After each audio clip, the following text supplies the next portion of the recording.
Vamos ao Evangelho de Lucas, capítulo 1, versículo 36. Lucas 1:36, vamos encontrar aqui o anjo Gabriel comunicando a Maria o nascimento de Jesus Cristo. E lá no versículo 36, o anjo comenta a Maria sobre a prima dela, Isabel, que estava grávida, mulher do sacerdote Zacarias.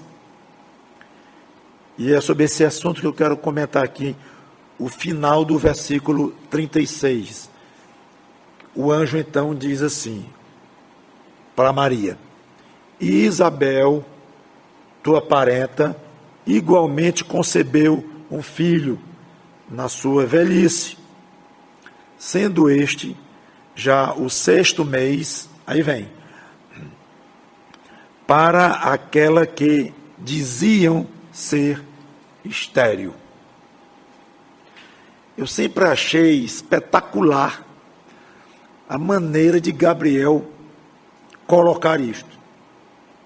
É muito sutil. Ele poderia ter dito assim: já é o 6º mês para aquela que era estéril. Porque, afinal de contas, Isabel era estéril ou não? Era. Olha o versículo 7.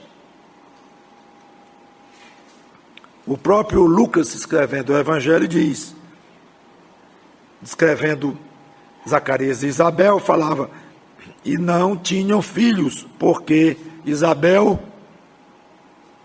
era estéril.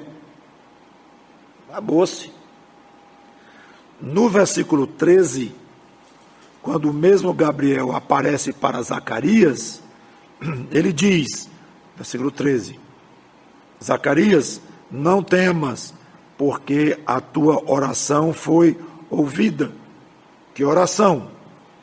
E Isabel, tua mulher, te dará à luz um filho, a quem darás o nome de João.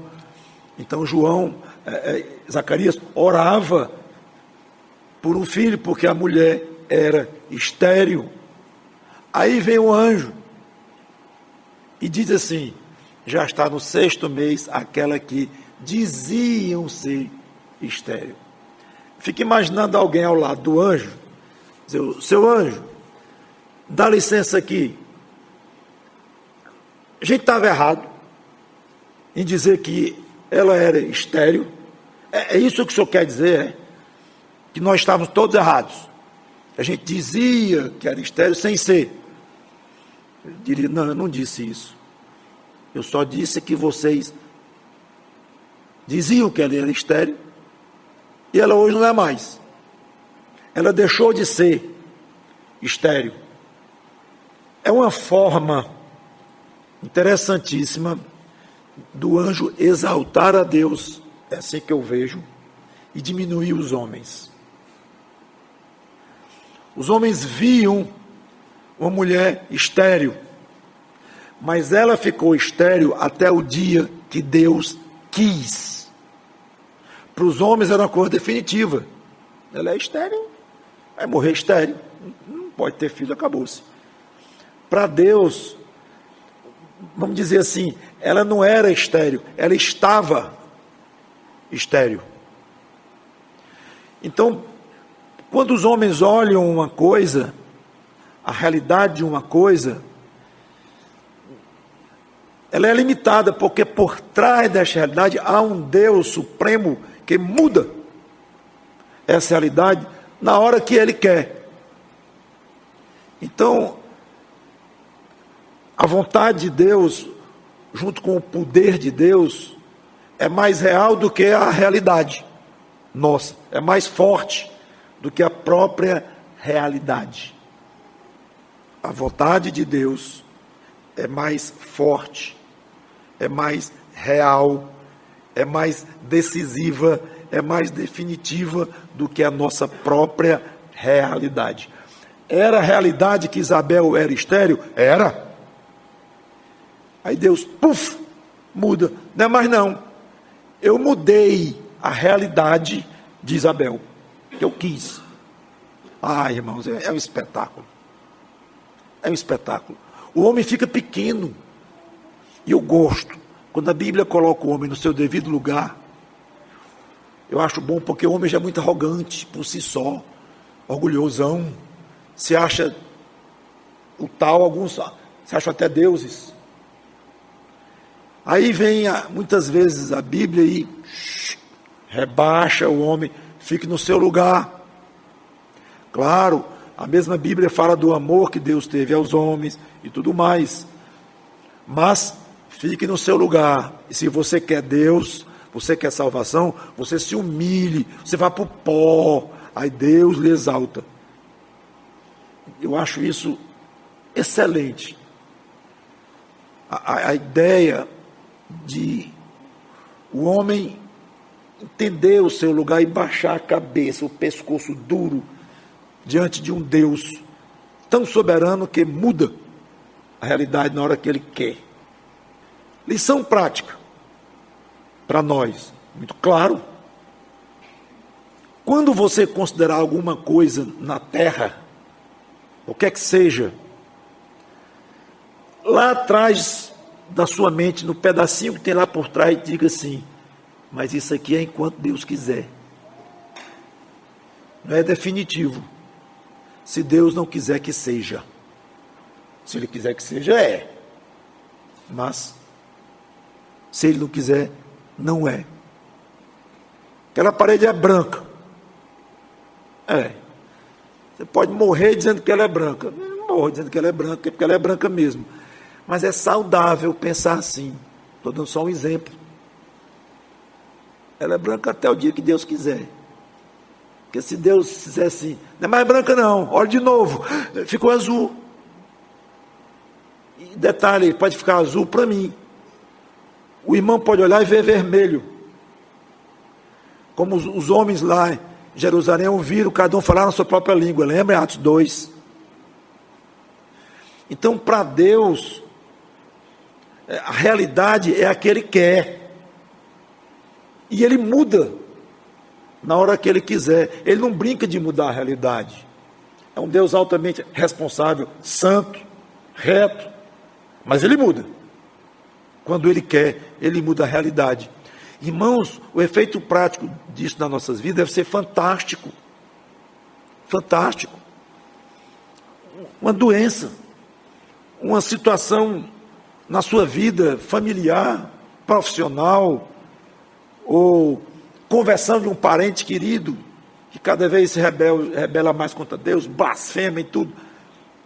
Deus muda essa realidade na hora que Ele quiser. Eu não posso imaginar aquele meu irmão, minha irmã de sangue, ou aquele meu parente, aquele meu amigo, crente, está cada vez pior. Ele pode mudar. E o meu parente lá está viciado em droga, cada vez afundando mais, tudo indica que nós não temos mais jeito. Então, lá no seu coração você pensa, tem, se Deus quiser que tenha. Então, tudo na vida, até as coisas mais que ao nosso ver são definitivas, não estou falando de uma gripe que passa não, estou falando de coisas definitivas, que você entende como realidade definitiva, e tudo indica que vai ser mesmo, mas sempre deixa uma reserva de glorificar a Deus, dizendo, mas Senhor, se Tu não quiseres, não será mais assim. Ele é o Deus dos impossíveis. Então era um ponto pacífico que Isabel era estéril, até o dia que Deus quis. E essa maneira do anjo dizer, em que ele exalta a Deus e rebaixa os homens, ao dizer assim, aqueles que diziam ser estéril, vejam aí se ela ficou estéril ainda. Vejam aí vocês, talvez alguns já tenham até caçoado, ela não é fiel a Deus, o casal não era de primeira qualidade, em termos de fidelidade a Deus, que era, a Bíblia diz aqui. Zacarias era um sacerdote, um homem respeitado, está aí, o que adianta servir a Deus? Não sei o contexto, e muita tristeza da parte dela, mas era uma coisa resolvida, estéril, acabou, já estava até velha. Tanto que Zacarias balançou quando o anjo falou, e duvidou, ele ficou mudo como disciplina, né? Irmãos, tudo que nós dizemos que é real nesta terra, pode deixar de ser na hora que Deus quiser. Esse é o Deus que nós adoramos. É o Deus que nos fez filhos deles. Não vamos ficar desesperados com as coisas, por mais claras que o rumo mais claro que o rumo seja aquele. Se Deus não quiser, não é. Não vamos ser ingênuos. Vamos achar que Deus vai mudar tudo, vai mudar a cor da parede, no exemplo que eu dei, vai mudar a minha saúde, vai mudar aquilo, porque Ele pode. Muitas vezes Ele não muda nada e deixa as coisas seguir o rumo normal. A maioria das vezes é assim. E a maior parte das mulheres estéreis da época, fiéis a Deus, continuaram estéreis. Mas quando Ele quis que uma deixasse de ficar, deixou. Então, essa esperança de que Deus pode fazer, se quiser, e o poder que Ele tem de fazer, pode fazer uma diferença enorme no nosso ânimo, na nossa maneira de adorá-lo, de exaltá-lo, e entender que as coisas do homem são muito mesquinhas, muito pequenas e provisórias na hora que Deus quer mudar. Vamos orar. Obrigado, Senhor Deus, por Isabel, que diziam que era estéril. Que prazer Gabriel deve ter tido ao dizer esta frase. Um dia eu pretendo conversar com Gabriel no céu, eu próprio, por que não? E comentar com ele: Gabriel, aquela tua frase sempre me edificou, Gabriel. Anjo querido de Deus, sempre me edificou, porque mostra a pequenez da nossa visão, das coisas que a gente enxerga por aqui, e até com certa, eu vou dizer com respeito isso ao Senhor, até com certa gozação, talvez até uma certa ironia, não sei, o anjo diz, diziam ser estéril. Vamos ver se ela ainda é estéril. É bonito demais, quando Deus se enaltece, e o homem é levado para o lugar dele, que é um lugar muito baixinho, e de muita humilhação diante de Deus Supremo. Se quiser, tu nos levanta, tu nos exalta, mas pela tua mão, não pelo nosso orgulho e vaidade, que deve ficar cada vez mais baixo mesmo. Louvado sejas tu, ó Deus, das mulheres ex-estéreis, mulheres que se diziam estéreis e hoje são profícuas e que têm seus filhos, e aqueles que achavam que tinham um câncer terminal e se recuperaram, e aqueles que passaram por verdadeiros milagres nesta vida, que todo mundo dava como perdido ou liquidado, e tu mostraste que não é porque tu quis mudar. Louvado sejas tu, ó Deus, que muda o que tu quiseres, sempre para o bem, sempre visando o que é melhor para nós, aqueles que te tememos, aqueles que te temem. Em nome do Senhor Jesus Cristo, nós te pedimos e agradecemos por isto. Amém.